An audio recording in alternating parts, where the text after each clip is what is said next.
We are joined today by Lloyd and Alisha Eich, and these two are very talented artists. They have a great new song coming out this week.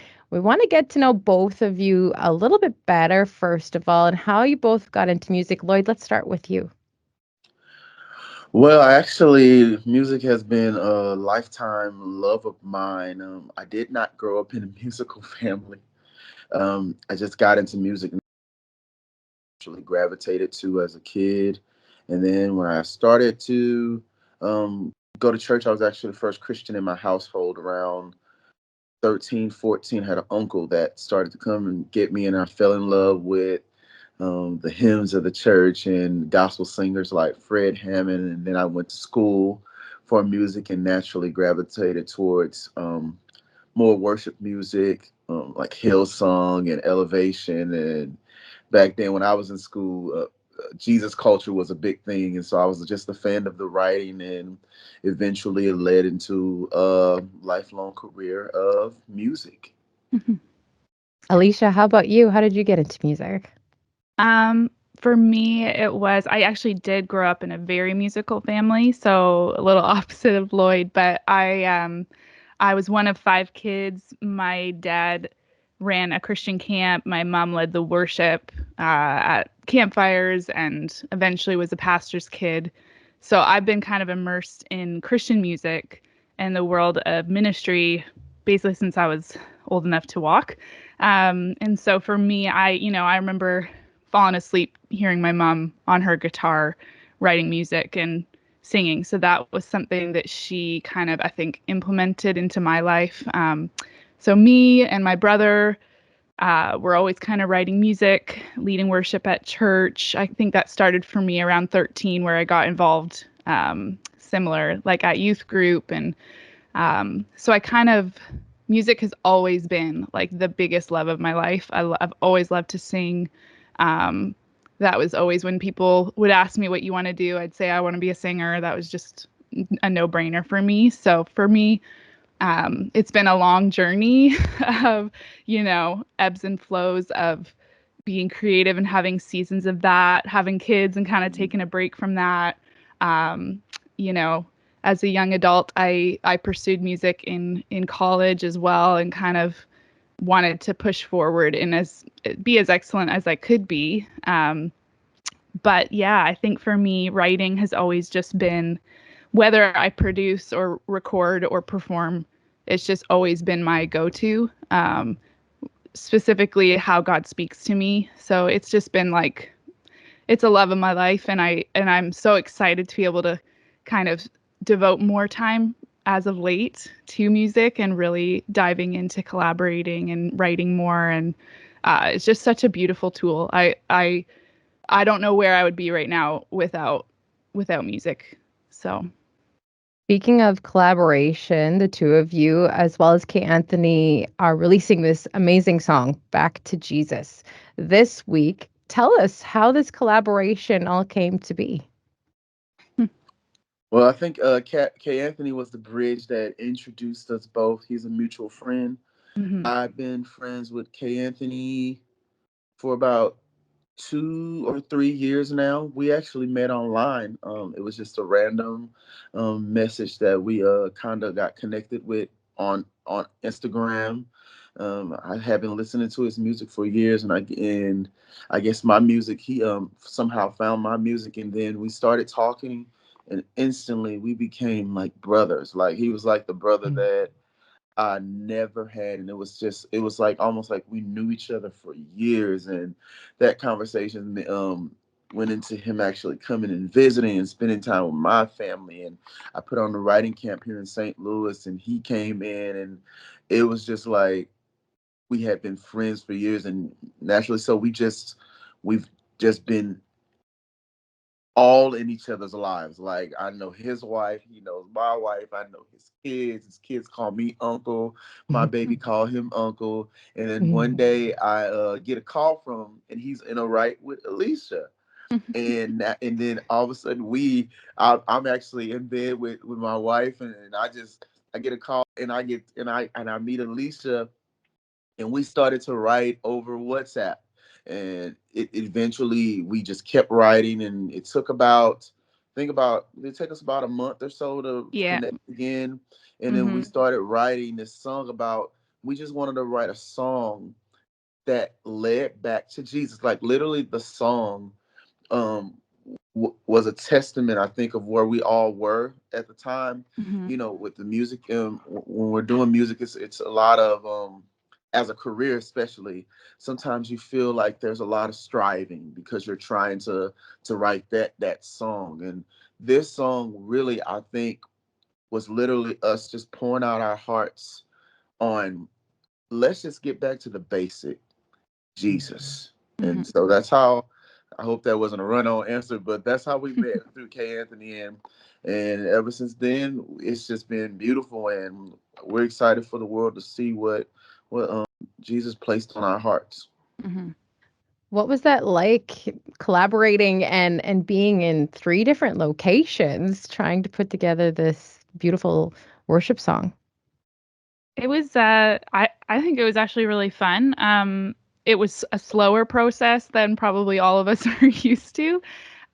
Just because you're three people, trying to find the time, and we are all busy with our careers as well as kids and stuff. So, but you know what? It didn't feel forced. And I think all of us kind of were just like, let's just do the best we can with this song and let it happen as it happens. And even in the production side, I felt like, they would do their part, I would do my part, but it wasn't rushed and it wasn't forced. And, I was able to kind of listen to what they did vocally and add, where I thought would be cool and vice versa. Like they got my vocals and kind of worked around that. So it was a really cool process of just working with a lot of different people. And um, I think something I value a lot, specifically right now in my life, is not forcing things and just allowing God to lead.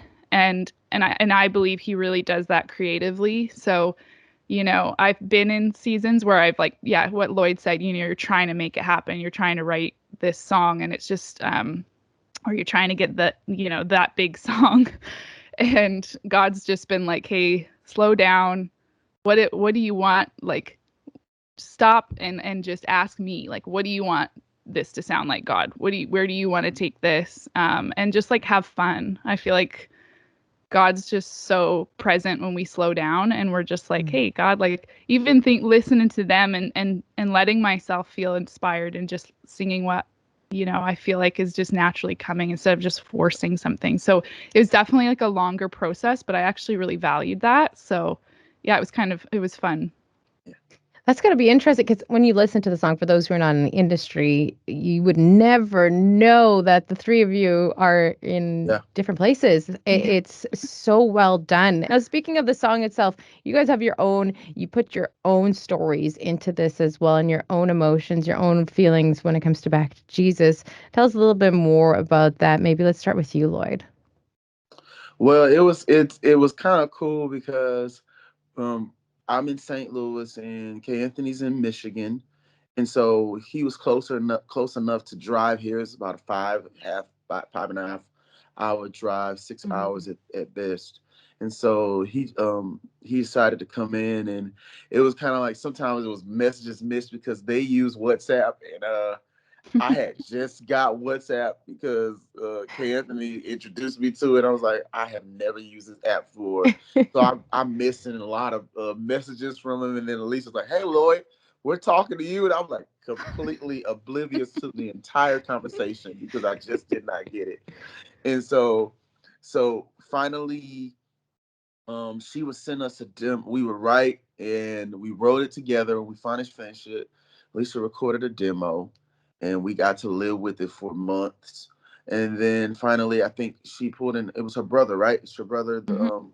the producer. She pulled in her brother to produce the music for it, and he orchestrated this like huge song that I was like, oh, whoa! It was like breathtaking.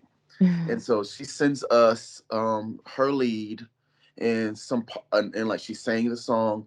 And so she sends it in, and me and Kay Anthony one day just went into the studio and we just stuck it out all day. and we brought in my friend Angie, Angie G from St. Louis, a female producer. She's one of the best vocal producers I know.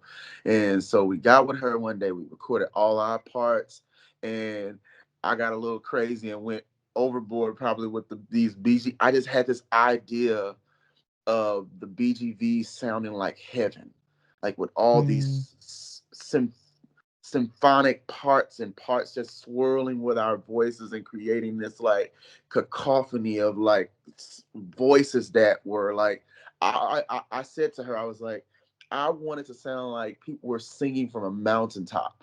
Mhm. Like Mm. these voices, like we're joining in with the heavenly chorus, singing this beautiful song to our Savior, that it all comes back to Jesus. And I remember K. Anthony recording his voice, and he has this really beautiful, deep Jamaican accent. And I was like, hey, bro, don't hide that. Like, how Mhm. would you sing this part? Like, stop cleaning it up. Like, I want you to sound like you. I want you to sound like your indigenous sound. And then you have this Alisha. Alicia's on there, and she has such this girl, you got some soul. Like, it's the way she sings, she has this beautiful, warm vibrato. And it's just, we all just came together, and I sang my part, and then I was like, hold on. I texted her like, I did not realize this song was this high. Yeah. But I just went for it, and K. Anthony went for it, and then I think we sent it back to you with everything we said. We just gave her more than enough. We gave her, Mhm. brother. Mm. We just sang more than enough. We sung probably 150% more than what we could use for the actual song. We Yeah. sent it back, and he pieced it together, and then she went on and she added even more sauce to it, and we pieced it together, and I think we went through probably what you guys are hearing is probably 10 or 15 revisions. Yeah. Wow. Well, it's absolutely beautiful. Cannot wait to play it for our listeners. They will be blown away. Speaking of the lyrics, though, back to Jesus and you guys writing it together. You mentioned a little bit about where you pulled those from, but do you have your own stories of where the lyrics came from for you specifically? Maybe Alicia, let's start with you this time. Yeah.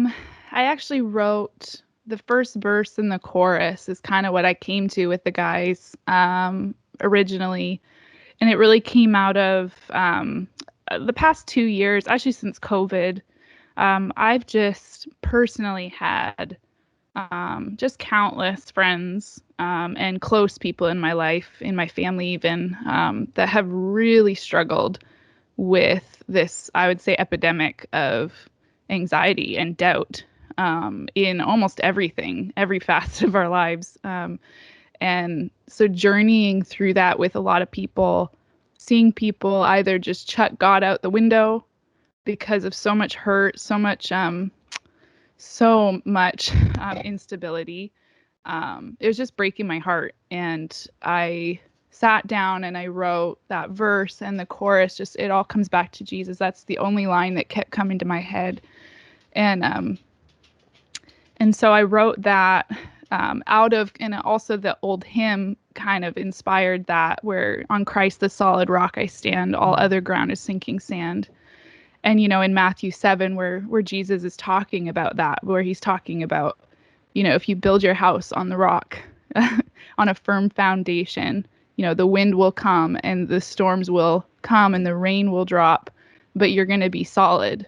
And so I just, that image of that really kind of propelled this song. And when we were writing it, we were trying to be quite personal and honest about that real struggle that I think a lot of Christians, you either go one direction where God is good all the time and you're not actually acknowledging that life is hard and that sometimes we do have doubts and we do struggle to believe that God is good and that he is our foundation.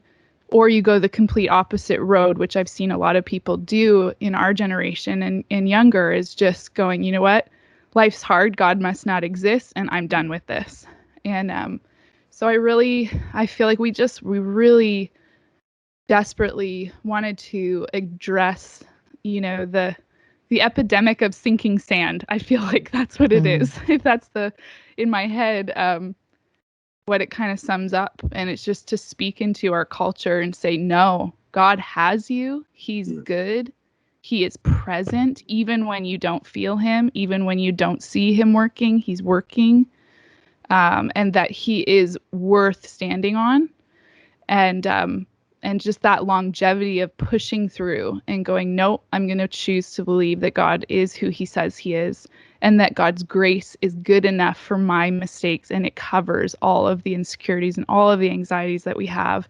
And so for me, yeah, it's very close to home. It's something that I've very personally walked through with a few people in my life that are close. And so I really do hope that this song encourages people to, dig back into the roots of where this all comes from, the person of Christ, the grace of Christ. It's not the church that we stand on. It's Christ that we stand on. So that's my heart in this song. Lloyd, your story. Yeah, for me, it's honestly sometimes my biggest insecurities comes from the voices inside of my head. Mm-hmm. And so for me, the most powerful part of the song is that line exactly. It all comes back to Jesus. From my personal experience in my life, I always often tell people everything that could go wrong has happened in my life, from experiencing sexual abuse as a kid to experiencing physical abuse in my own household with stepfather, which God has redeemed that story now, and losing my mom to cancer on my birthday 8 years ago. And so it seems like I've been in this lifelong journey of just trauma after trauma after trauma. But at the end of this, of every roadblock, I've always been confronted with the undeniable grace of Jesus. Yeah. And for me, my prayer is that whatever I sing, whatever songs I write, that they are dripping with that grace, that they remind people of our shared human experience, Mm-hmm. and that God doesn't want us to go around feeling anything, but he meets us in the midst of our pains, our doubts, our insecurities, our trauma. And he gives us so much of who he is. And I promise you, I've learned in my life with these, I've had a lot of night seasons and I've had a lot of day seasons, but I've learned that in the night, in the darkest hours, that's when his light shines the greatest. That's Mm-hmm. when he's the brightest. That's when you see him so clearly, when it's not clouded by all the light, when you can. Even sometimes I tell people, I was like, I've seen the grace of God so sufficient in my life, but it seems like the only thing I can see is the next step that's in front of me. Mm. And I've taken those steps, and I've learned over the years that you can trust him with the next step. Even when you can't see the full picture in front of you, his grace is sufficient. Yeah. He's for you, he's never against you. He makes beauty out of ashes. And in your pain and your suffering, his glory will be greater. Mm-hmm. Yes, yes, indeed. Wow. I love speaking with you guys. This beautiful song's out May 3rd. That is Friday. For people who want to learn more, it's going to be everybody. Come on, wants to hear the song. They want to know more about all of you. How can they go about learning about you, Lloyd, and you, Alisha? Where can they find out more information? So my handle on all social media is Lloyd Nix Jr. And that's LLOYDNICKSJR. You can find me on there. Also at lloydnix.org. You can find all my music links there on my website. You can search me out on YouTube and see the music that God has birthed through me. And I would love to just get to know you and to share my story with you and encourage you. Yeah, and my social media handle and everything too is Alisha Eich Music. So it's ALISHAEICHMUSIC. And also my website is alishaeich.com. And yeah, through those two things, you can kind of see all of my history in music, my story, and just see what's coming up, which is really exciting. So yeah, I'm so excited to just be a part of this song and to move forward in this. And I just feel like God's going to do something really cool with it. So Yes, it's such a great song. Thank you both so much for joining us this morning. thank you. Thank you for having us.